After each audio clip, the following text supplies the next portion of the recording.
Hey, thank you. I'd like to welcome everybody to the policy committee meeting for the month of September. For all those interested, thank you very much for your interest, and we're going to start. I'm of course Barry Mowers, who's the policy committee chairman and the vice chairman for the board and for the commission. Sorry, and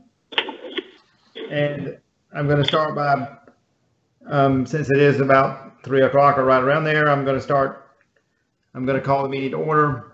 I think Commissioner Rollison and Commissioner Thomas are with us, so we're ready to roll.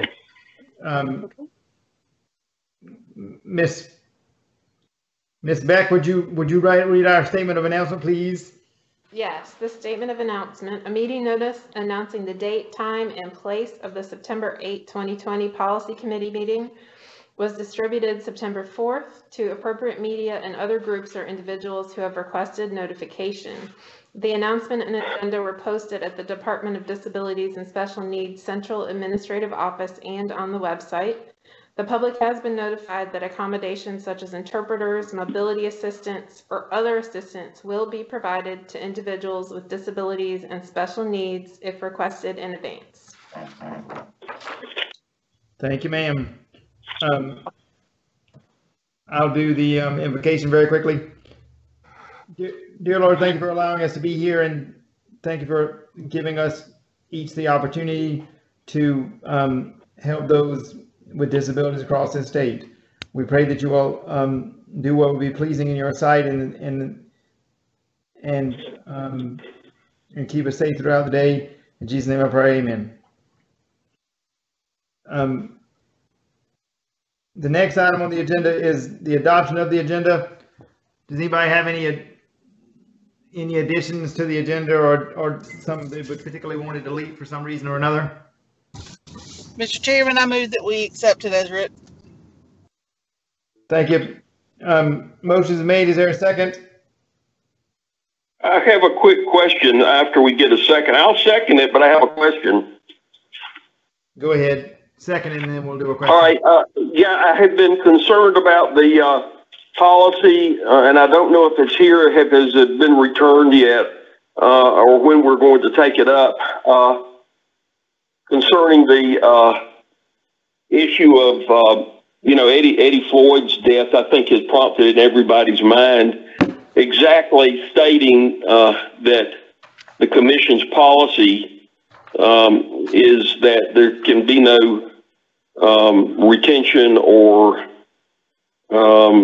bringing someone under submission with choke holds or things or holds of any kind that would cut off air. Where are we in progress on that policy? So stating it clearly that this is not something that can be done by way of submission.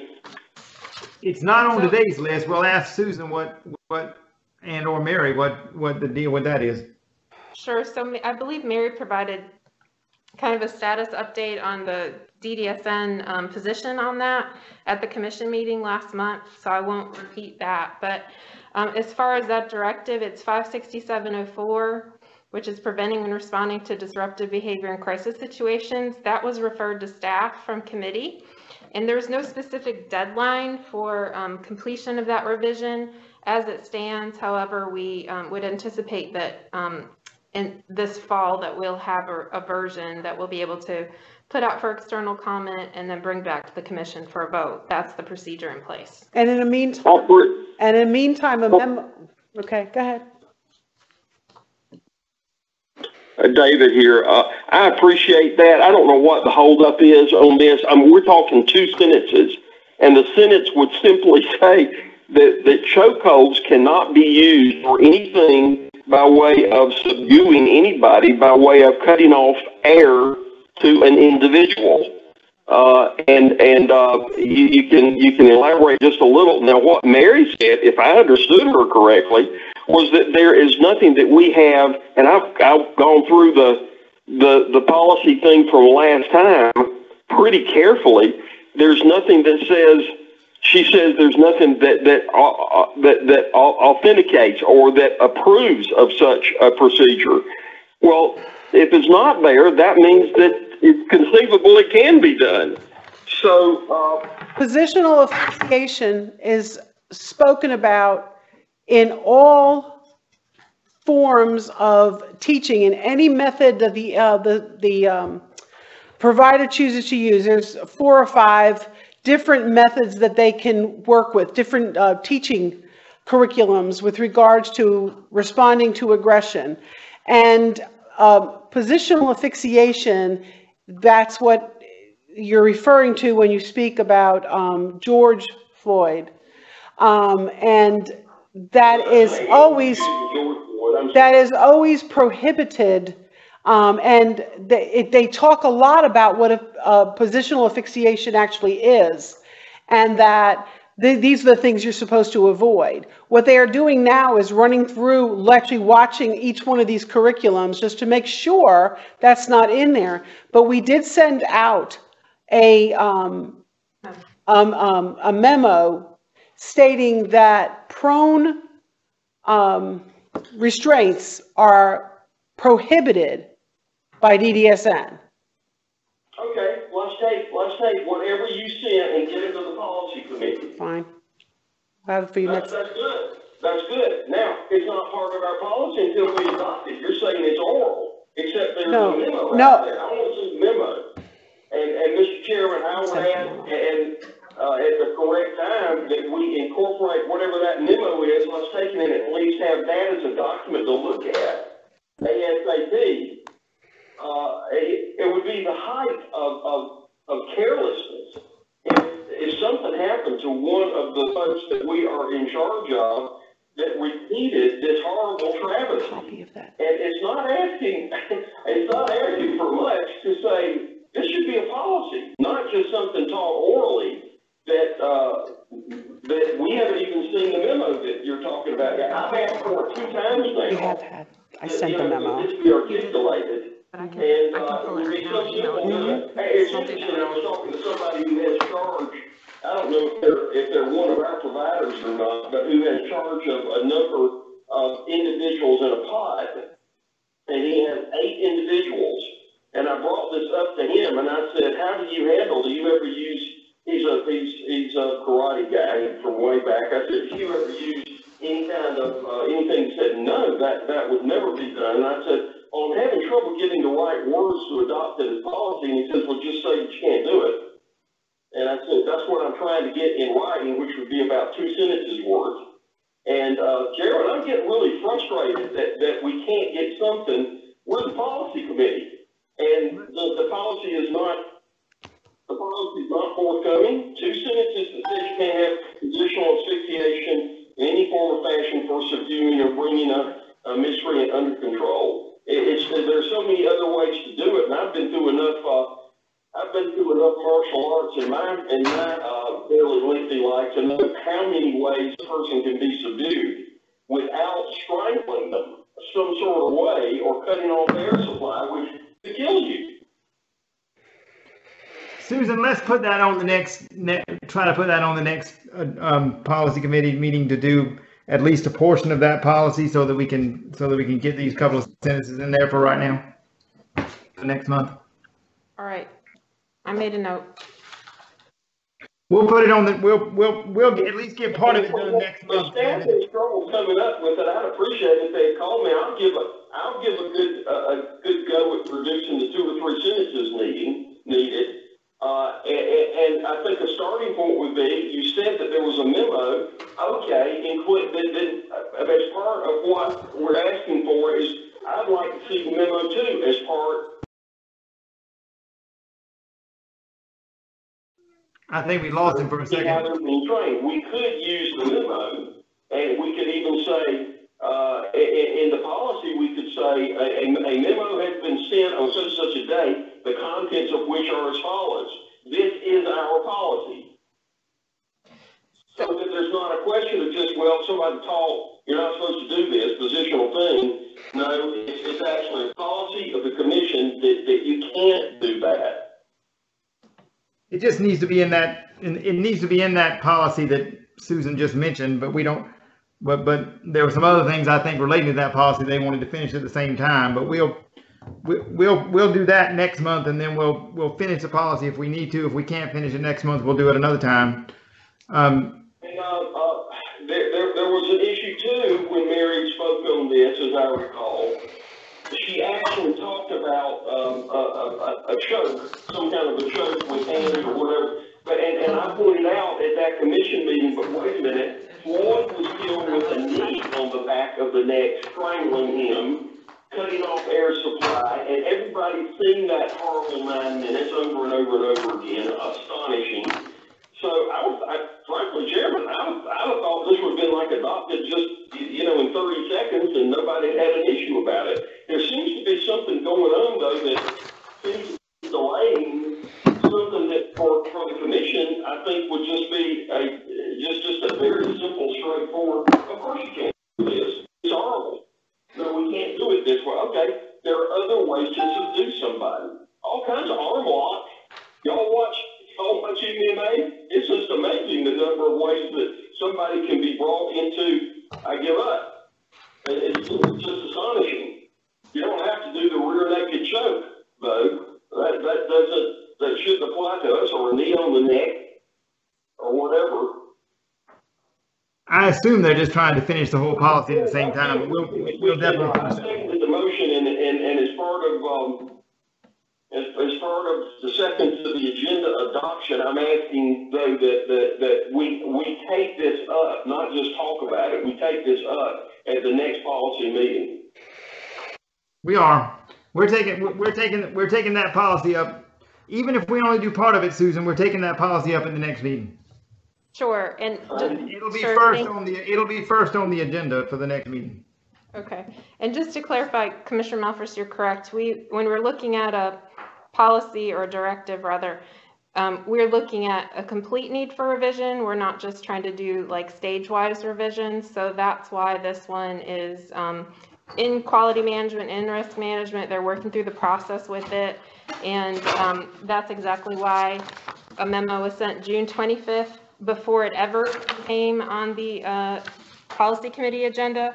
The current procedure would be to go from staff delegation to commission, but because it's of special interest, I understand you're asking for an update and kind of an intermediate update on the policy committee agenda. So I've got that note made, and we're try to have them finish it before the next meeting. If not, we'll just take that up and put part of it in there, and then we'll adopt it when we can. But the memo probably covers it. We just need to. Memo went out June 25th, 2020. Yes, and we'll send you all a copy of it. Yeah, send us a copy of that memo, so we'll incorporate part of that into it. Sure. Me too. Thank you. Sorry. We actually sort of adopted the agenda. We should have adopted the agenda and then added that to it, but we didn't do that. But anyway, I'm assuming what I would say is that we added the a portion of, what was that policy number again, Susan? 56704DD, which is preventing and responding to disruptive behavior in crisis situations. Okay, we'll just say that we voted to bring that up at the next. We'll say that we voted to bring that up at the next policy committee meeting, at least to the portion that relates to chokeholds.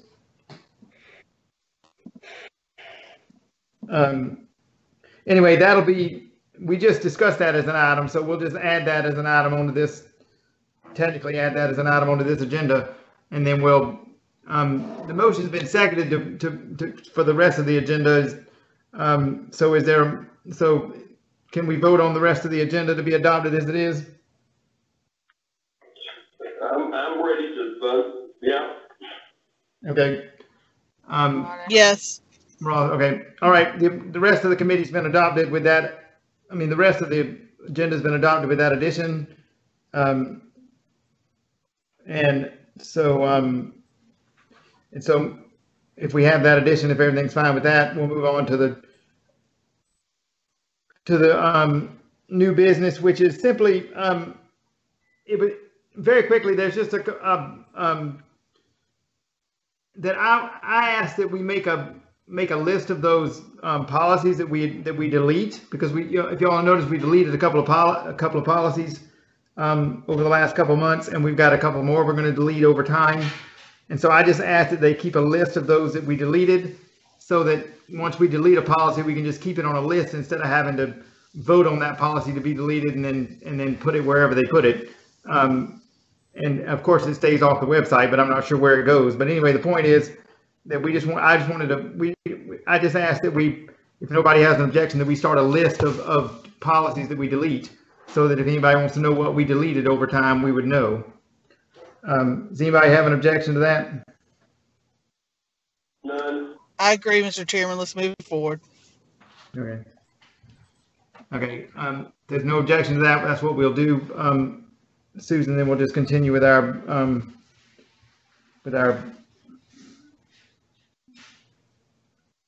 I guess that would mean that I just made a motion and it was just approved to have a deleted, an obsolete a process for policies to be made obsolete. Yes.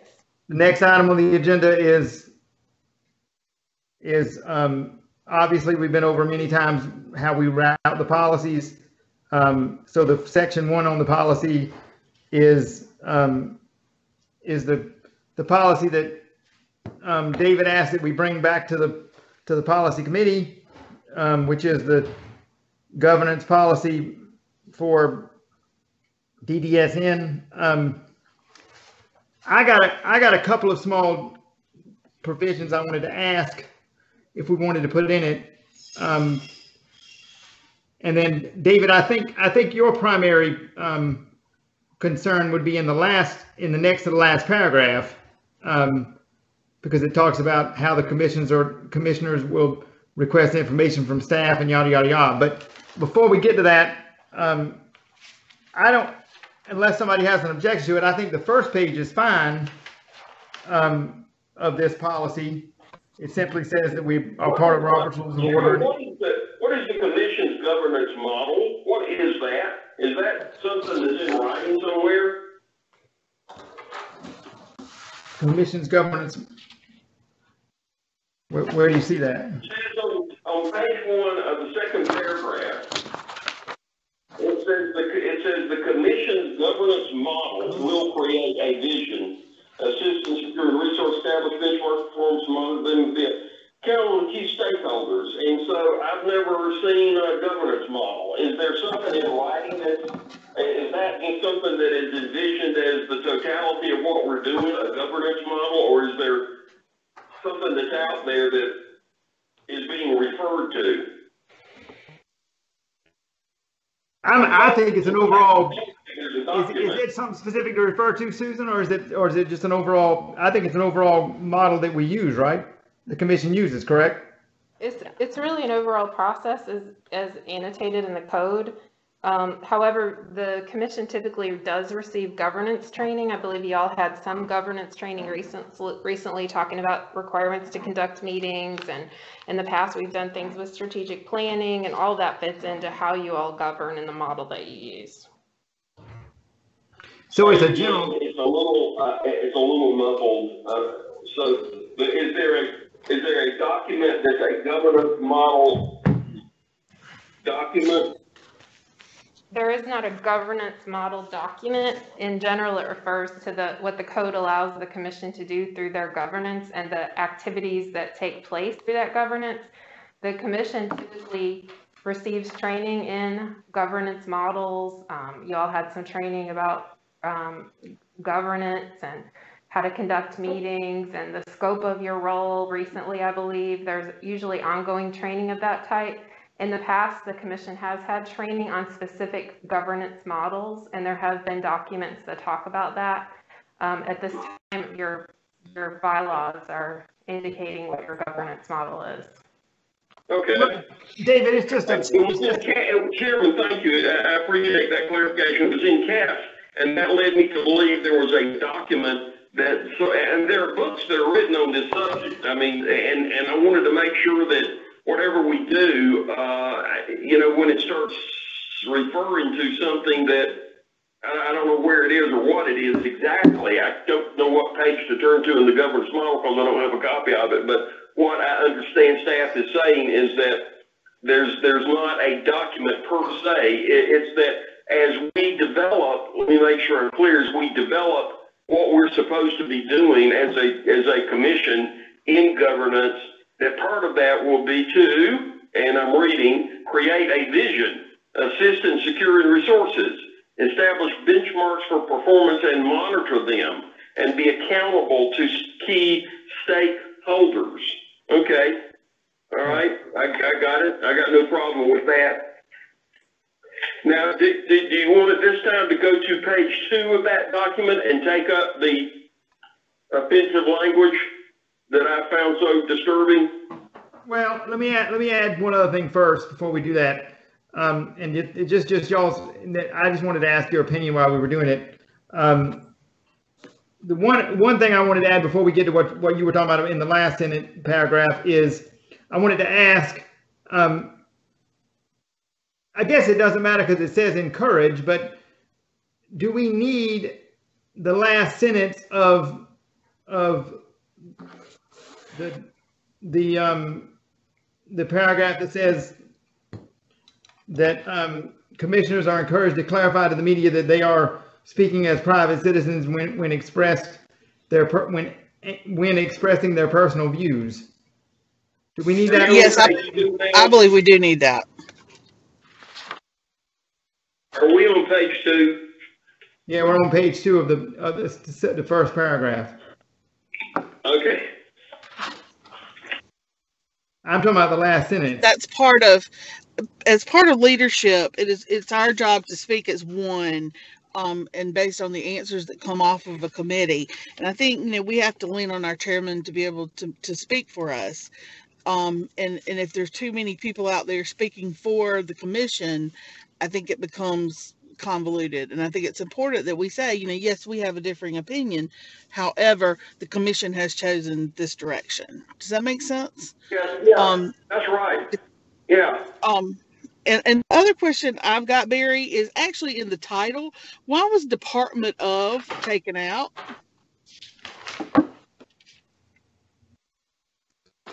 Well, Because that's the correct titling for the commission. It's called the South Carolina Disabilities and Special Needs Commission. Okay. And the All right. commission only policy. the Do we department. need to add the commission back in, or do we need to add the commission in there somewhere? Needs commission governance policy? Just to clarify. Yeah, probably the word commission needs to go where Department of was, don't it, Susan? The Disabilities and Special Needs Commission. Or how is it typically? South Carolina So Commission on we're just South Carolina researching Commission on Disabilities and Special Needs, I believe. All the other ones just say South Carolina Special Needs. Right. The other commission policies don't include the word commission in the titling, is the feedback I'm getting. They just, the DSN commission would be the order if you do it. In some cases, it's just DSN Public Invocation Act, as an example. Some do, some don't. Yeah. So we're just trying to be consistent. So however you'd like to do it, it's not incorrect, but we're just trying to correct it based on how the code notates the name for the commission. What is that? Sam. I don't know. All right. Well, then I just think we should leave it like it is then. If It's fine. I just didn't know why it was taken out, and I just wanted to make sure, that we weren't just skipping something that was important.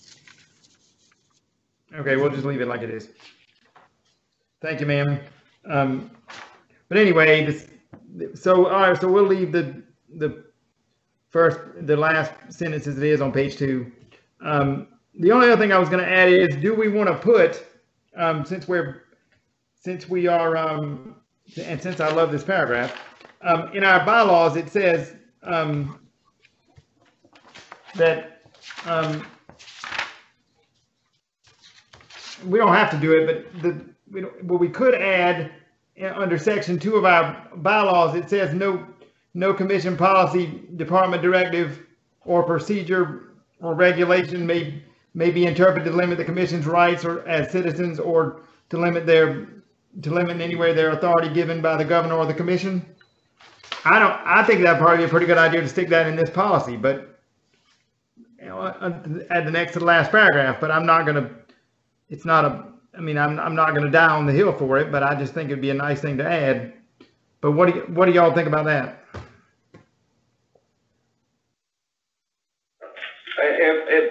If I'm understanding what the purpose of the paragraph is to say that when we speak as individuals that might be contrary to what the commission has voted or done, or staff has done, well, we're not supposed to be speaking as if we were speaking for the commission. It would be as if a city councilman or a county councilman disagreed with what the city council had done. They take one decision, and then this guy, he or she, speaks like he's talking for everybody. So what that paragraph is saying, don't do that. I mean, you can speak for yourself and be in disagreement all you want, but don't act as if and speak as if you're speaking for the council, Senate, House, Commission, whatever else. Is that not the paragraph's purpose? Well, yeah, I'm moving on from that paragraph. I'm saying we're going to leave that like it is. What I was asking is, do we want to add another paragraph after that that says, like our bylaws say, that it would just add one more sentence to this whole thing that would say that the same thing we've used in our bylaws for about no commission policy, directive, or procedure or regulation may be interpreted to limit the commission's rights as citizens, or limit their authority given by the governor or the commission. I'm just saying that I think this would be a good policy to add that sentence into, but we don't have to. It's already in our bylaws, and it's already in the other. I don't have a problem with what you said. I think it states what would have been pretty obvious, but sometimes I think you have to state the obvious to make sure nobody has questions about it. So I don't have a problem, Mr. Chair, with that sentence as you said it going in. I mean, that doesn't seem to upset the apple cart as far as what this thing is saying, which is basically what the paragraph is doing is stopping a commissioner from overreaching when there's conversation going on with the media, as if the commissioner is speaking for the whole commission, when that may not be the case. And I can't imagine somebody doing that. That seems awfully strange to me. But anyway, I don't have a problem with the paragraph, and if you want to add that on, I don't have a problem with that. If you want a motion from me to add what you said, I'll be glad to make the motion. Okay, well, if you don't mind, let's do that. I'm fine with what you said. Okay, let's. If the staff is writing fast enough. Did we catch it? Okay. Same language that we can pull from the other documents, so we're just pulling the paragraph from Article 2 of the Article 2, Section 3 of the bylaws, and just adding it to the next.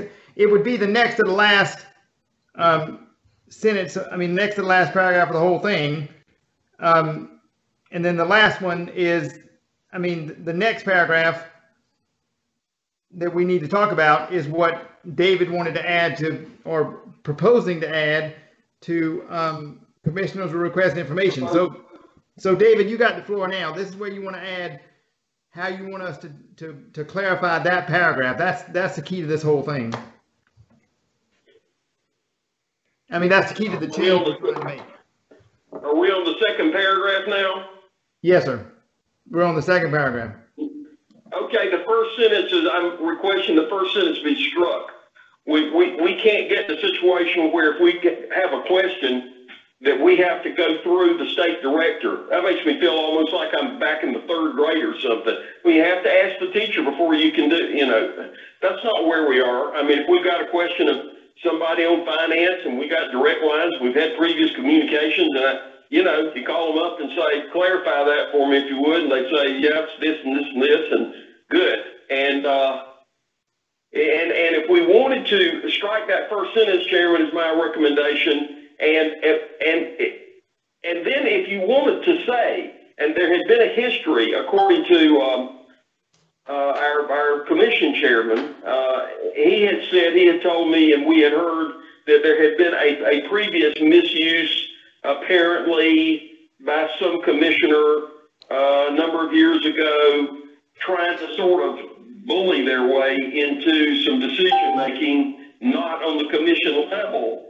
And so if we want to say that, if we want to say no commissioner, in place of this sentence of getting permission from the state director to talk to somebody, we say instead, no commissioner, although you can say, although commissioners may inquire from anybody on staff of an interest, of a subject of interest to them, that gives us freedom to talk to people, then, but no commissioner shall presume to use his or her authority as a commissioner to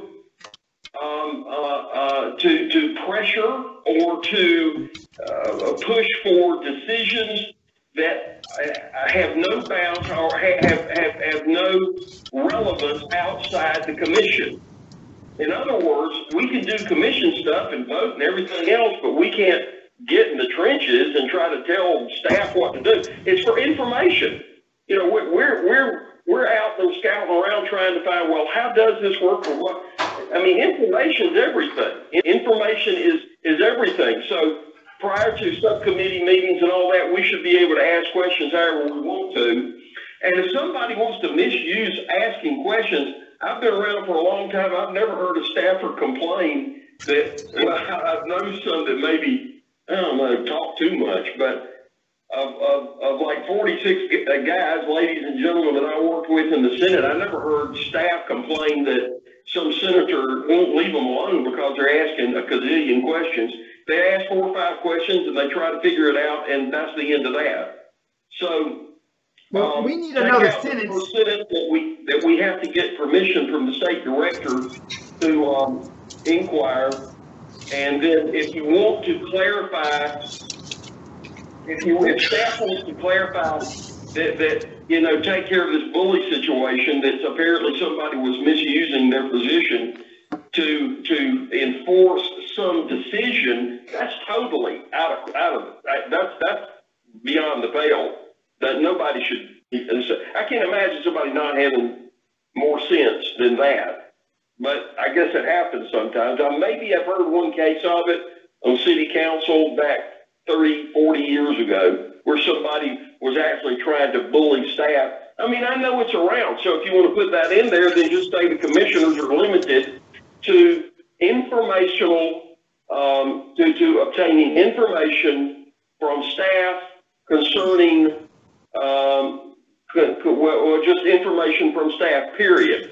That's right. You know, and if you want to talk about, and we could leave it to staff to come up with the exact words, that's fine. If somebody's misused, and Gary had said that they were trying to take care of a case, but you don't throw out the baby with the bathwater. The whole point of being a commissioner is to inquire, to answer, to get information, and so that you're prepared for subcommittee meetings, full committee meetings, and you've got good questions that you ask. So, Chairman, that's my recommendation, that if this has been misused, then let's clarify what commissioners cannot do, but certainly not limit commissioners to have to go through a keyhole and a lock and key, and the state director's got the key. That just won't do it all. Okay. Can we just say that commissioners will request information from staff, period? Mr. Chairman, I think it could be simplified by saying we do not give directive. Only directive given to staff can come from the state director. But what we do is we can inquire, but we cannot give directive. Commissioners may seek information from any staff, period, but shall be precluded from giving directives of any nature to any staff. That's right, David. I agree with David there. Okay, then that's what the first sentence should be, Susan. You got that? I don't know if you got it or not. The first sentence should be deleted, and then the first sentence should say commissioners are allowed to. Commissioners may seek information from any staff. May seek information Are precluded from giving directives to any staff. But may not give a directive. Is that right? I like the word directives. That kind of clarifies that we can't walk in like with Mr. Hotshot and telling staff what to do. I don't want that job. I want Mary to have Rufus and all those other the big dogs. I want her to have that responsibility. I don't want it. I agree with that. We have enough responsibility around here. Anyway, what would you put there then, Susan, based on what we just said in the first sentence? What I just heard with the last clarification was, I'm sorry, Commissioner Thomas, I'm gonna move over to the, I have all my materials. away from the- Mask down, Susan, if you, Okay. it might be easier for you. Yeah, it might be easier. Commissioners may seek information from any staff, but are precluded from giving any directives to any staff. That's the first. That's it. That's it. And if you want to make it a little, prettier, that's fine. But I think that says it perfectly. I can ask of anybody who I want to. That's the freedom we have because we got appointed by the governor, approved by the Senate. That's the freedom we have because the last sentence clarifies just how powerful this whole thing is as a group. We have the ability, let's see, how does it worded, which is staff, well, see, I can't find, shall administer, subject to supervision is the last sentence. Shall supervise, direction, and control the commission. State director shall administer the policies and regulations established by the commission. Well, there you go, supervision, direction, and control. If we don't like how Mary's handling it, we can straighten Mary out, but we can't tell staff what to do. We got to have Mary on board to do it, and we have the authority to bring on a new commissioner if it's all going wrong some kind of way. But that's where our authority falls. We can ultimately make a decision about the state director, but we can't jump in as if we're micromanaging the details of management. Our job is policy and making sure the policies are followed through with. To get there, we can ask staff any questions we want to. I think we got it. I just think, so then we would just add that as a sentence in, Susan, and unless you figure out some word that's smoother to use, I don't know, but that sounds fine to me. Chairman, to make it simple, I move that subject to the discussion we've had, we replace the sentence that's the first sentence about getting the director's permission. Oh, I just can't believe the sentence is there. I just can't believe it. Anyway, the commission will take that sentence out. Commission will request information from staff through the state director.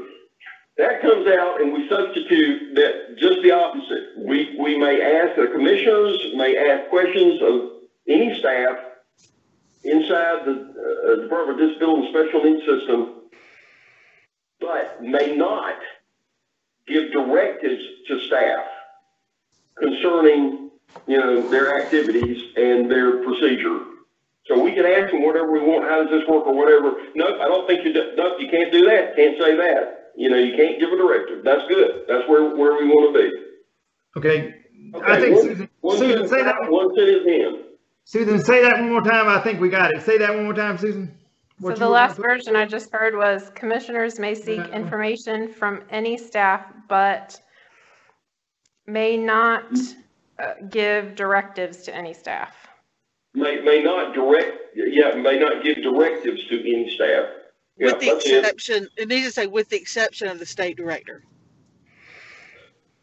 With the exception of, well.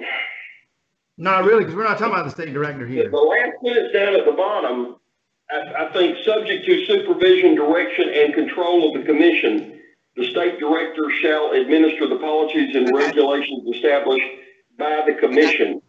You could reference that sentence. That sentence is perfect. That's the last sentence on this page. Yeah, and it just stays. So if you want to say Very good. none of our staff, with the exception of state director, concerning, and then reference the last sentence concerning the supervision, direction, and control of the commission, and then leave that last sentence there.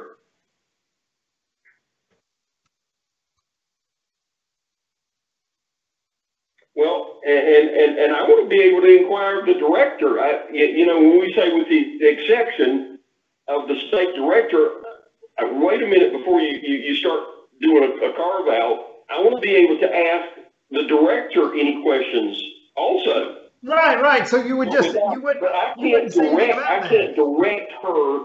I can't give her directives. I can set policy and we can supervise and say, director, you're not following through on this, and this, what's up? Why not? We need to have an executive committee meeting to talk about this. So you can start asking questions about the follow through, but you're still not able to give the state director, even the state director, we can't make her do X, Y, and Z. We can determine she's not, or he or she is not doing a policy and fire them.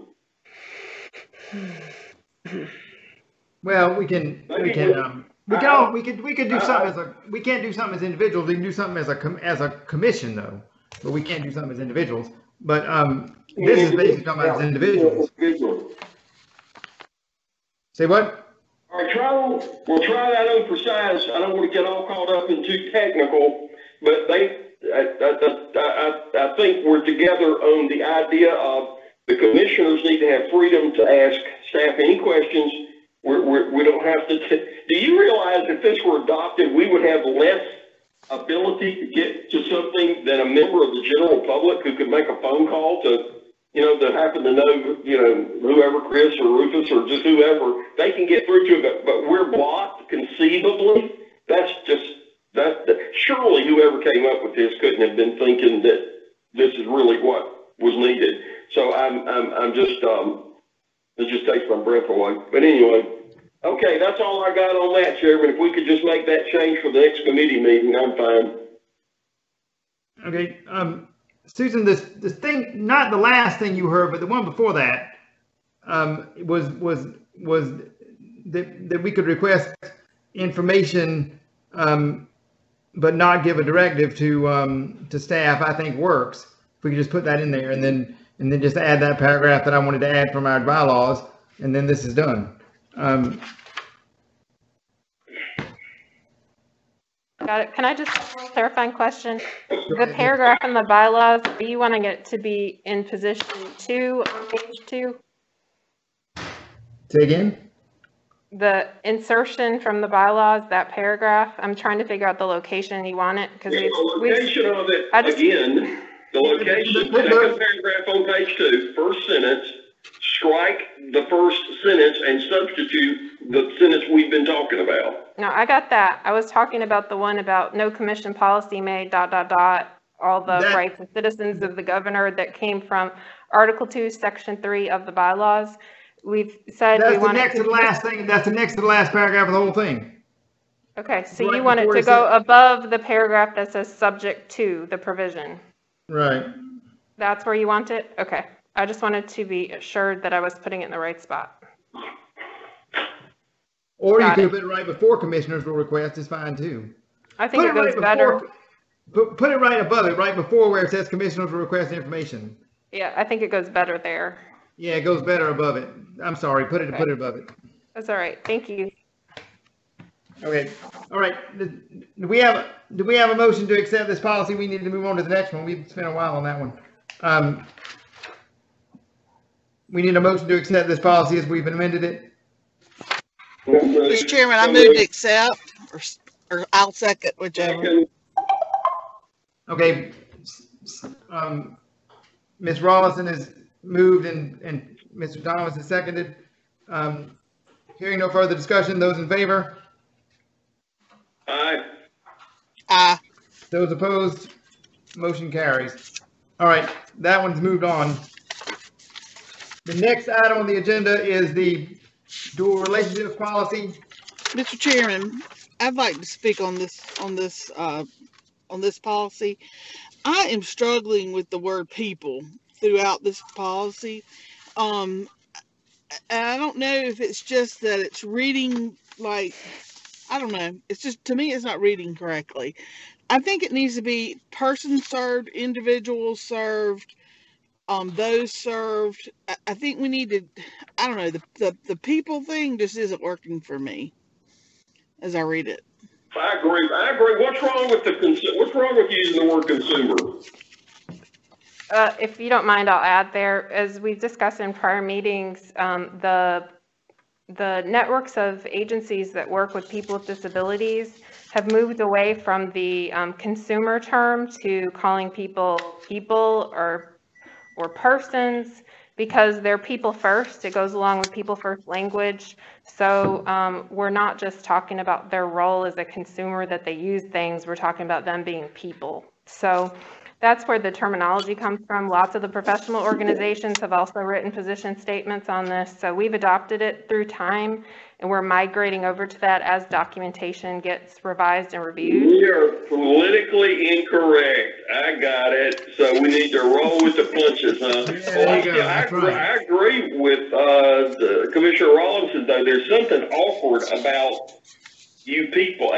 That's almost a degrading term from my. You people need to. That's a degrading way to speak of someone. Maybe consumers isn't the best way to do it.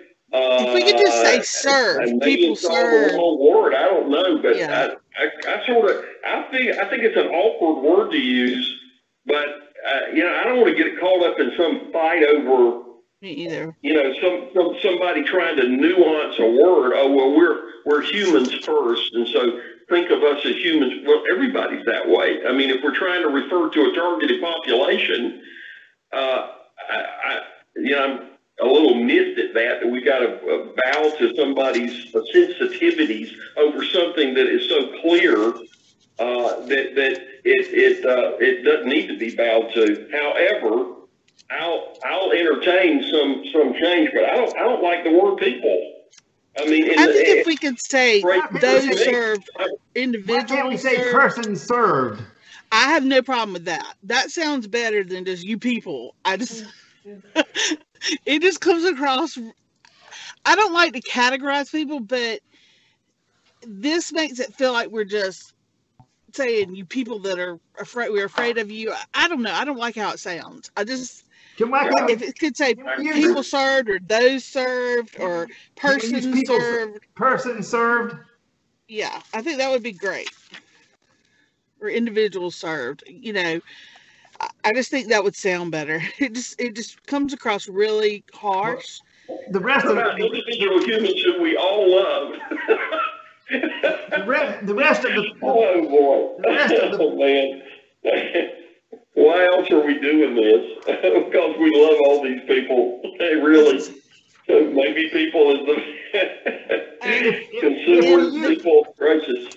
If you use the word persons, then that means it flows with the rest of the directives that we already have been changing. That works. I would feel better about that. Say persons served. That's great. That would be great. And then I had a question on if the commissioner likes person served, then I'm game for that too. I'll second her motion. I'll agree with that. The only other thing is on the last page in the fourth paragraph up, it says in the event that a staff member, and it says who already has a provider relationship with served individual, should who be there? In the event that a staff member already has a provider relationship with a served individual, identifies. I just don't know if who should be there or not. That was I marked that as a. I just wasn't sure what the purpose of who was there. You need to take that one from me, Susan. I think I'd take the word it out. Okay, And that's fine. It would it after the comma. Okay, that's fine. It just something didn't read right on that one sentence. And I just want to make sure we fixed it while we were fixing. Okay, I don't have any other questions about this policy. I don't think. Do you? Well, I do on page 3, but I don't have any more on page 2. Does anybody have You're anything gonna else? have, it's kind of awkward, like on the sexual relationship thing, on page 2, second paragraph, under the bullet points. If we're gonna adopt persons served, you're gonna have to even, to get your language correct, let me read it to you. Employees who have a DSN/provider related role as the provider or supervisor of services to a person served, that involves access to information about or the exertion of control over the provision of services must not, bullet, engage in sexual or romantic relations with, you're going to have to say something like such persons who are served, because you got people now, you're going to have to put in persons served, but it doesn't sound quite right. We engage in sexual or romantic relations with persons served. You're going to have, I mean, they're not having sexual relations with like 30 people, so that sounds like you're going to, with such persons served, as a term of art, we're adopting persons served as a term of art. We're giving it what the philosophers call a stipulative definition. We are stipulating what the definition is, but we haven't actually said it anywhere. We might want to say that the term person served shall mean, maybe at the beginning, would mean a person who is receiving services in a slotted spot, slotted position, blah, blah, blah, provided money, blah, blah, blah, and who is receiving services relative to.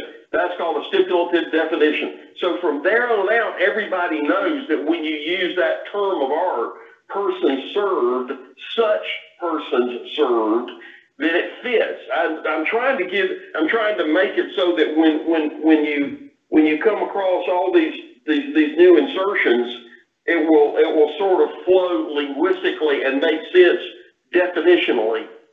So if you're, Chairman, I would like to give staff freedom to manipulate the words so that the English sounds correct and it doesn't come out in an awkward or disjointed logical way. And that was what that's why I said engage in such a relation with consumers. No, not, there are a lot of consumers in the world, but that was a stipulative definition we removed.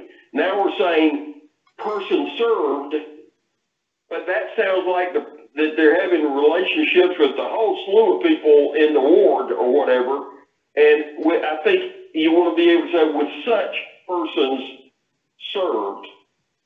Okay, that's all I got to say on that. If y'all don't want to kind of tighten that up, it's okay with me. I'm just throwing that out as trying to get it as tall as possible.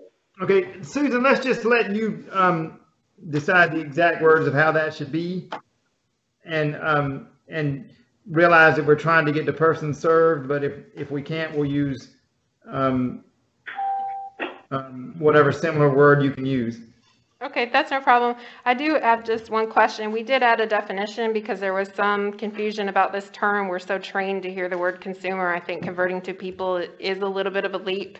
We added a definition that said the terms people in person, which will now substitute with persons or persons served. And I defined it as are used interchangeably to represent any individuals receiving DDSN services. Is that? You're a genius. You're a genius. That's currently inserted. That's currently under definitions on page 1. I just want to make sure you all are in agreement with that, because that would. You're wonderful. You established a stipulative definition. I didn't even know it. Good for you. That's very good. I appreciate that. That's fine. Okay. Let's use that. The only other thing I was going to ask about this policy, and I'm going to try to be as quick as I can. I thought this whole meeting wouldn't last but an hour, but anyway, the only thing I was going to ask about this policy real quick is under page 3. I don't know if it really is probably just don't sound right, but in the event that an outside relationship exists prior to the development of a provider relationship that would create a conflict, the provider will make an effort to provide alternative staffing arrangements to avoid the creation of a dual relationship. I can flip that sentence so it makes more sense if you'd like. That's what I was kind of thinking. It just seems like it runs together or something. Yeah, it's too long probably, but I can work on grammar for that sentence if y'all would like, and grammar Just to for make it more the, clear for the is all second right. in the event, just to make them a little clearer. They're long sentences, a lot of verbiage, and so it might be better to just simplify them. Yeah, we can do that. I think it's fine to like it. I mean, I think the point is fine, but I just think it needs to be clarified. I just love things to be as much clarity as possible. Ambiguity is bad, and we don't want ambiguity. I swear, I think some of the people that wrote these policies in the past wanted ambiguity, but I'm not sure. And then that's all I had on page 3. Does anybody have anything else on page 3? Nope. Okay, if we don't, then I'm going to ask for a motion that we approve this policy as we have amended it, based on Susan's need to fix the grammar and such in it. And this, by the way, is going to public comment. And this is a great example of why we only want 10 days of public comment, because if we had 14 or 15 or 20 days, we wouldn't be able to discuss it today. We'd have to wait till next month. So anyway, it's been through public comment, and this is what we came up with. Well, I just moved. Okay, motion made. Is there a second? Stephanie? Barry can second. I'll just second. Stephanie seconds. Okay. Okay, motion made, seconded. No further discussion. Those in favor? Aye. Those opposed? Those opposed? Motion carries. Okay. The next item on the agenda is things that I was going to that I had thought we would review by staff, and I still think we should do that. I just wanted to point out one thing about vaccinations real quick first before we actually did that. And of course, this is not subject to what I want to do. So if there's any of these policies y'all want to talk about individually, we can now. There's no time limit on this meeting, but the only one I wanted to, certainly if we needed it all, the protocol for this latex protocol is something to go to staff. And the only thing I was going to ask is relating to vaccinations. Are we going to try to require, if we have a COVID-19 vaccine, are we going to require that people take it? Mr. Chairman, I also had that on my list as a question to ask. About vaccines. I don't think we should require people to take it, but I'm asking, how would we handle that as an agency? We would do it like every other medical intervention for our individuals, and go to families and discuss it with them, and they would, help. If the individual can give consent themselves, and they give consent themselves. If they can't do that, then the families would work with them to come to an idea as to what they want to do. Okay, so they get the flu vaccine, and there are some people that abstain from the flu vaccine. So, okay.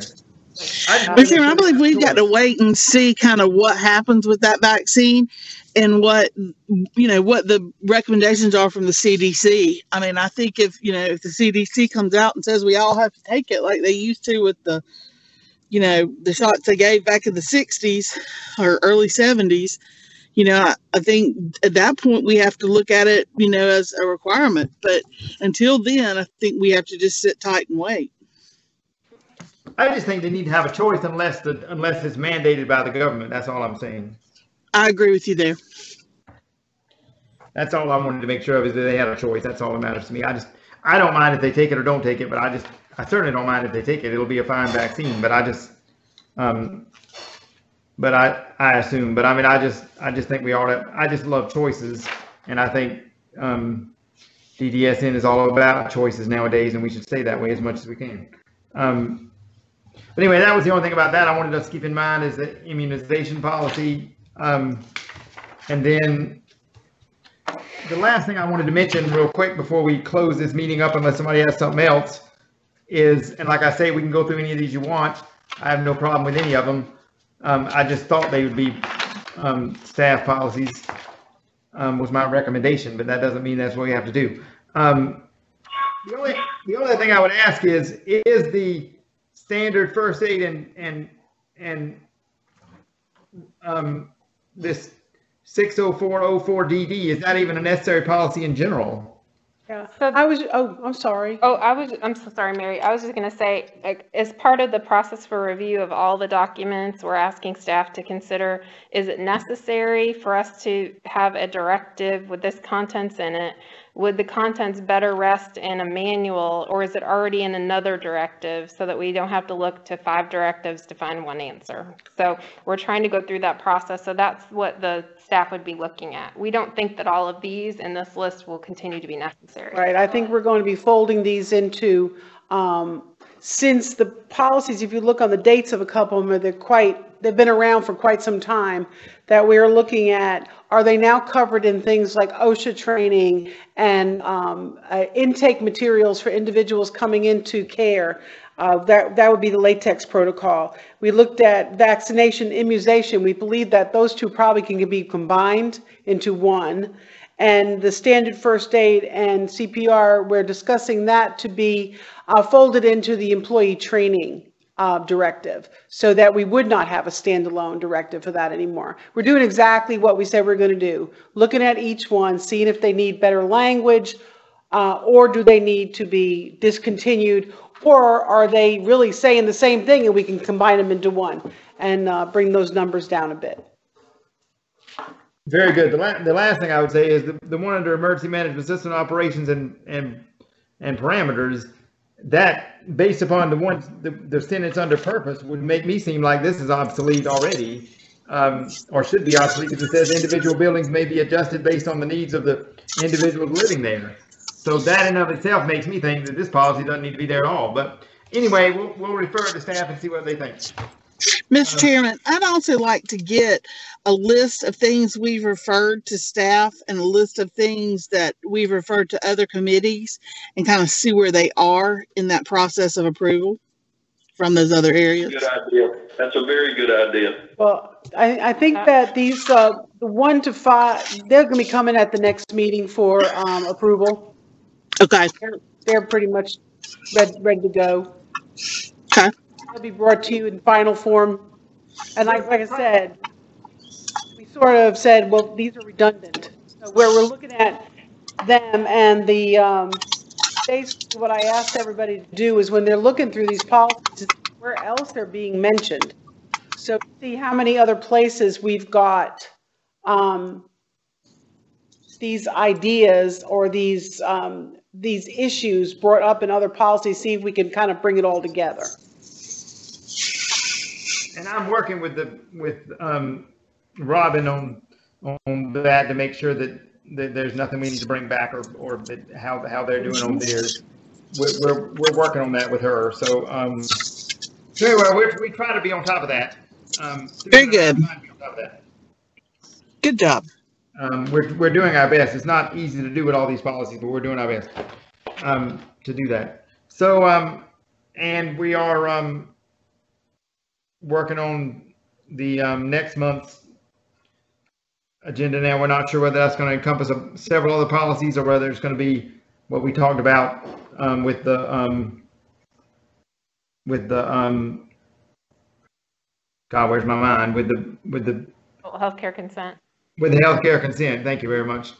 We don't know if it's going to be healthcare consent next month or if it's going to be other policies, but whichever. We're going to do healthcare consent for the year ends. But we don't know if it'll more than I'm beginning to believe it might be the following month instead of next month, but I don't know. But we'll have a lot of other policies we're trying to clean up before then, if not. So with that, I don't think there's anything else on our agenda, unless somebody else has something to add. I suspect, I just want to let you know that I did email you that memo. oh, thank you. Okay, we should have, then we should have the memos whenever we hang up, the memo. On, Thank you, Mary. You're welcome. Thank you, ma'am. On the chokehold policy, which we added to the agenda. Or restraint policy is a better way to put it, sorry. I'm not as diplomatic as some people. Anyway,